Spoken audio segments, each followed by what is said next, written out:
हमारे देश में भी जहां तक हमारे पास सूचना है, बहुत बड़ी संख्या में बांग्लादेश के लोग यहाँ पर अवैध तरीके से रहने का काम कर रहे हैं। इस्कॉन मंदिर के पुजारियों ने किया, आज जो है उन्हीं पुजारियों को मारने पीटने का काम। आज मानवाधिकार दिवस है राष्ट्रीय, इसके तहत पूरे देश के अंदर नगर नगर ग्राम ग्राम के अंदर यह आक्रोश रैली निकल रही है। इस आक्रोश रैली के अंदर जितना भी सनातन है, अल्पसंख्यक है, सारा यहाँ पर रुड़की में आया हुआ है।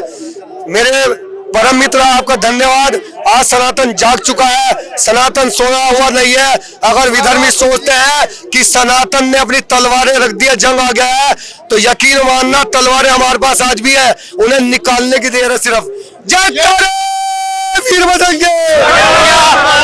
200-400 लोग भाई ने 15 मिनट मांगे थे, सिर्फ 5 मिनट बांग्लादेश की सीमाएं खोल दे भारत सरकार, केवल 5 मिनट हम तलवारों से आज काटने के लिए बांग्लादेशियों को, विधर्मियों को एक को नहीं छोड़ने के, ना वहां छोड़ेंगे ना यहाँ छोड़ेंगे।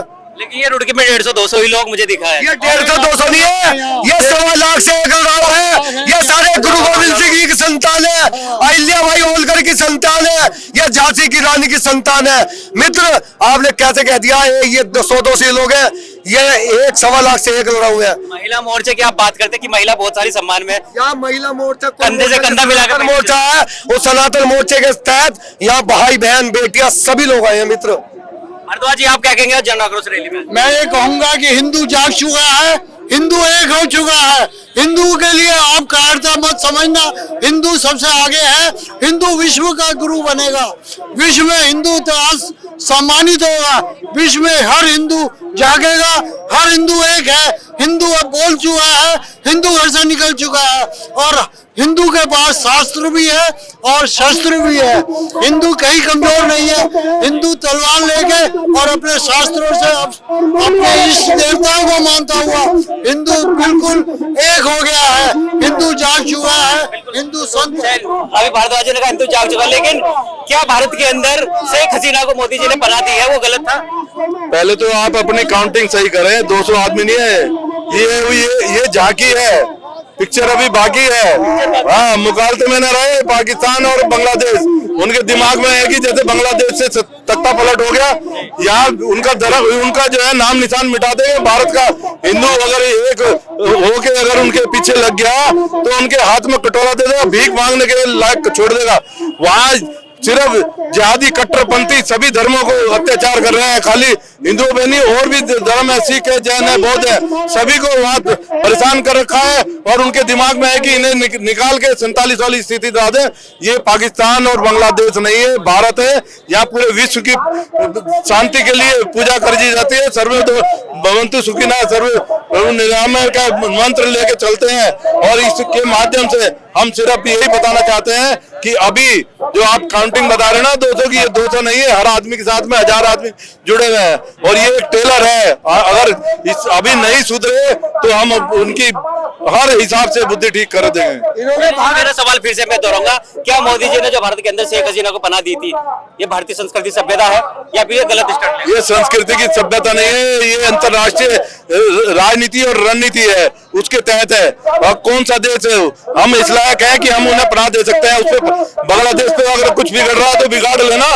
वो वहां से अटैक कर रहे हैं, हमारे पे अटैक कर रहे हैं, हमारे यहाँ रह रही है शेख हसीना।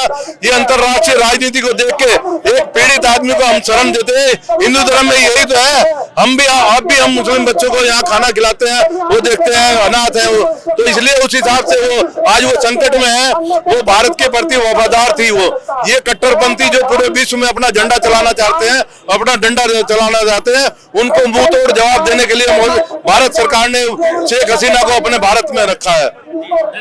चलिए और भी थोड़ा सा हमारे साथ में अभी इधर भी आएंगे। इधर हमारे सुबोध राकेश भी यहाँ पहुंचे। भाई साहब, भारत के अंदर बहुत सारे देख रहे हैं कि तमाम चारों तरफ देखे कि बांग्लादेशी पड़े हैं, क्या इनको भी हटाना चाहिए?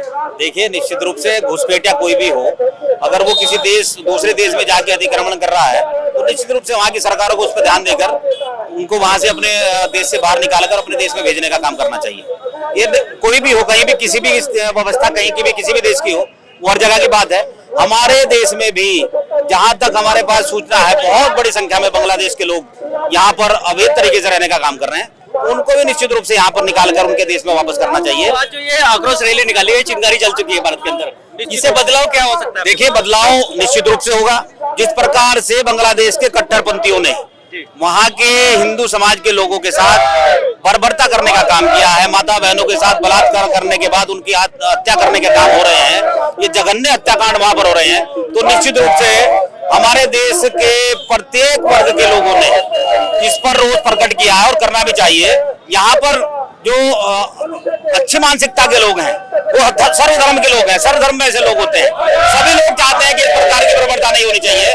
तो यहाँ पर हमारे हिंदुस्तान के चाहे वो हमारी सरकार हो, हम अपनी सरकार से भी आग्रह करते हैं, हम केंद्र सरकार से भी आग्रह करते हैं कि निश्चित रूप से इस पर ठोस कदम उठाना चाहिए और बांग्लादेश में रहने वाले हिंदुओं की रक्षा के लिए कोई ठोस नीति बनाते हुए कदम उठाना चाहिए हमारी सरकार के माध्यम से। बिल्कुल, धन्यवाद सुभाष जी। तो चलिए, और भी बहुत सारे लोग हैं यहाँ पर। जय श्री राम। क्या कहेंगे आज इस जन आक्रोश रैली के माध्यम से आप? मैं इस रैली के माध्यम से, जन आक्रोश रैली के माध्यम से ये कहना चाहूंगा कि बांग्लादेश में जो कट्टरपंथी जो ताकतें हैं, जो जिहादी हैं, उन्हीं जिहादियों को वहाँ के इस्कॉन मंदिर में वहाँ के पुजारियों ने डॉलर दूसरे विदेशों में कथाएं करके अरबों डॉलर इकट्ठा करके उन्हें भोजन कराने का काम किया, उन्हें पालने पोसने का काम इस्कॉन मंदिर के पुजारियों ने किया। आज जो है उन्हीं पुजारियों को मारने पीटने का काम, मंदिरों को जलाने का काम, हिंदू बहन बेटियों के साथ बलात्कार करने का काम वो जिहादी ताकतें वो कट्टरपंथी कर रहे हैं।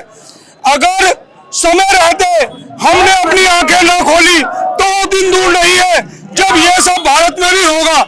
इसलिए हमें अपनी समय रहते आंखें खोलनी होंगी, सभी हिंदुओं को जागरूक होना पड़ेगा। नहीं तो जो कल कश्मीर में हो रहा था, जो कल दूसरी जगह हो रहा था, केरला में हो रहा था, तो अगर हिंदू आगे इन्हें जवाब नहीं देगा, इनके जो कट पीस है, इन कट पीसों को अगर ठीक नहीं करेगा तो भविष्य में हिंदू के लिए बहुत बड़ा खतरा बनेंगे। जी कश्मीर से जब हिंदुओं को निकाला गया, जब तो कुछ नहीं कर पाए, उसके बाद फिर से शांत हो जाता है माहौल।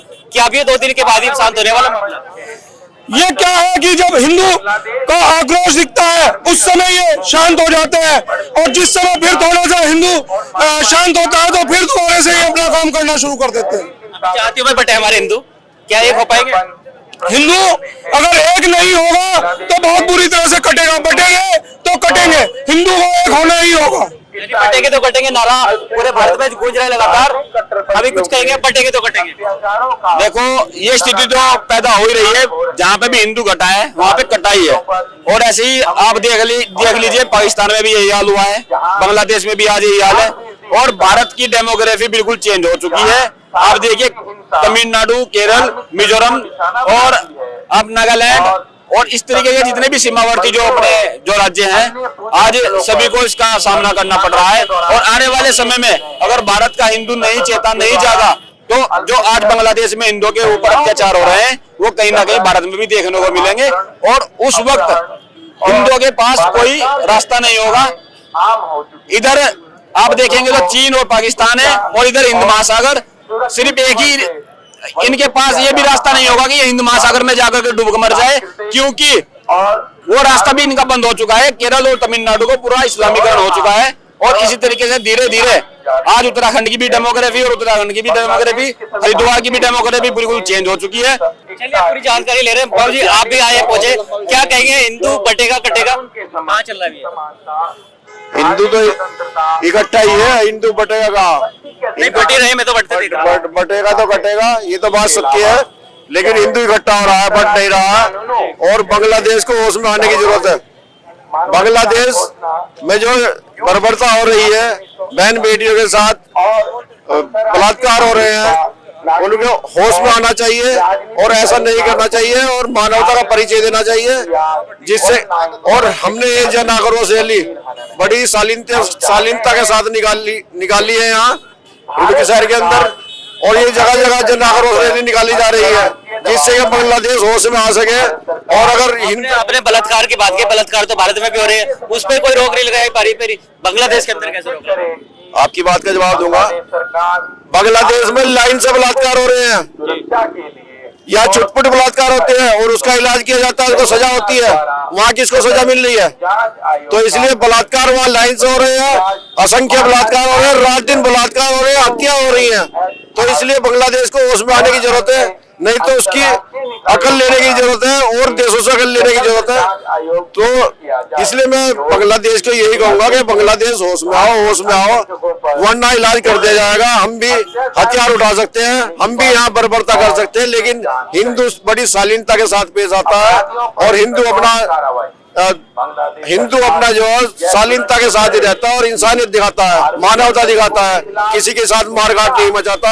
इसलिए मैं तो बांग्लादेश से यही कहूंगा कि बांग्लादेश जरा समझदारी से काम लो और मानवता से काम लो और अपने समझदारी का परिचय दो। धन्यवाद। तो यानी अब देख रहे हैं कि पटेगा तो कटेगा, एक ही नारा हमेशा गुजरा। भाई साहब, आप भी कुछ कहना चाह रहे हैं? देखिए, ये एक अति गंभीर विषय है। लगातार बढ़ रही हिंसा बांग्लादेश में नहीं, भारत के विभिन्न क्षेत्रों में भी ये चीजें हमें देखने को मिल रही हैं। हमने अगर 80-90 के बीच के दशक को देखे तो हमने 90 के दशक में सीधे कश्मीर में ये हाल देखा है। वहाँ से हिंदुओं को किस तरीके से, बहन बेटियों को और समस्त समाज को, उसमें सिर्फ कश्मीरी पंडितों का ही मामला नहीं है, प्रत्येक हिंदू का मामला है, जिसे वहां से खदेड़ा गया, बहन बेटियों की इज्जतों को लूटा गया। इसी प्रकार एक कट्टरता मानसिकता में ये बांग्लादेश में भी हमें देखने को मिल रहा है। उससे पहले पाकिस्तान में हुआ, बांग्लादेश में हो रहा है। धीरे धीरे जैसे जैसे भारत की डेमोग्राफी बदल रही है, हमारे जो क्षेत्र हैं, सीमावर्ती क्षेत्र, उन पर धीरे धीरे ये कब्जा करके उसी कट्टरपंथीता के साथ में एक लक्ष्य के आधारित कार्य कर रहे हैं। इसे हमें सबको समझना होगा। चलिए, तो अभी देख रहे हैं कि लगातार मैं कहूँगा आज भारत देश के कोने कोने में इसी तरह की तमाम जो रैलियां है वो निकाली जा रही है, जन आक्रोश रैली निकाली जा रही है। लेकिन क्या इस रैली का संदेश जाने वाला है? क्या बांग्लादेश बदल पाएगा अपनी तकदीर को, या फिर बदल पाएगा अपने इस जिहादी मानसिकता को? तो हम फिर से आपके बीच आएंगे। जय हिंद, जय भारत, जय उत्तराखंड।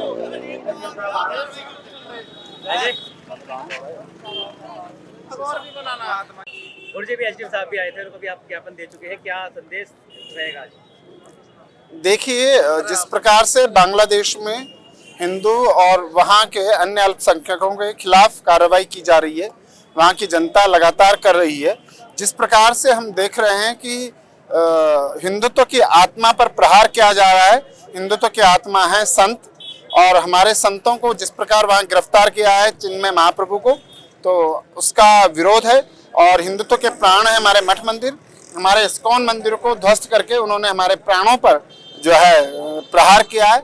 तो यदि ऐसा रहा तो निश्चित तौर पर हम ये तो नहीं कहते कि हम बांग्लादेश जा सकते हैं, लेकिन बांग्लादेश की सीमा तक हम इस काम को रोकेंगे नहीं, और बांग्लादेश की सीमा तक निश्चित तौर पर हम लोग जा सकते हैं। हम भारत के प्रधानमंत्री और भारत की माननीय राष्ट्रपति जी, महामहिम राष्ट्रपति से हमने निवेदन किया है कि वे यहाँ आए, वे इस पर कार्रवाई करें, और वहाँ से जिस प्रकार भारत के यशस्वी प्रधानमंत्री यूक्रेन और रूस के युद्ध में समस्त भारतीयों को वापस अपने देश ले आए थे, ठीक उसी प्रकार बांग्लादेश में रहने वाले हिंदुओं और अन्य अल्पसंख्यकों को वो यहाँ पर वापस ले आए और यहाँ की नागरिकता उन्हें दी जाए। और यदि बांग्लादेश इन सब चीज़ों से नहीं मानता है तो फिर निश्चित तौर पर हम एक निवेदन आगे करेंगे कि भारत में एक प्रांत को बढ़ा दिया जाए, और पश्चिम बंगाल हमारे पास है ही, पूर्वी बंगाल के रूप में एक नया प्रांत का गठन किया जाए और बांग्लादेश को ध्वस्त कर दिया जाए। देखिए, ये तो हमारी संस्कृति है, हम लोग अपनी संस्कृति के का प्रतिनिधित्व कर रहे हैं मोदी जी, भारत की संस्कृति का। और जो यूनुस है वो बांग्लादेश की संस्कृति का वो प्रतिनिधित्व कर रहे हैं। और बांग्लादेश में विश्व का सबसे बड़ा शांति पुरस्कार प्राप्त करने वाला व्यक्ति जब सत्ता में आता है तो वो कैसे शांति को बरकरार करता है, कैसे शांति को बनाता है, ये पूरा विश्व देख रहा है। और हमने कहा है कि जल्दी से ही इस पे संयुक्त राष्ट्र भी संज्ञान ले तो अच्छा रहे। क्या संदेश जाने वाला है? देखिए, आपने देखा होगा कि जिस तरीके से आज ये यहीं पर नहीं, पूरे देश के अंदर हिंदू जो है आक्रोशित है। जिस तरीके से जहां पर भी जिन देशों में हिंदू अल्पसंख्यक होता जा रहा है, वहां पर उनके ऊपर अत्याचार होते जा रहे हैं, वहां पर उनकी संख्या लगातार घटती जा रही है। लेकिन भारत देश एक ऐसा देश है जहां पर आज भी इस तरह का कोई भी कृत्य कार्य यहाँ के हिंदुओं के द्वारा नहीं किया गया। पूरे देश के अंदर अगर सनातन सभ्यता का अगर कोई देश है तो वो भारत देश है।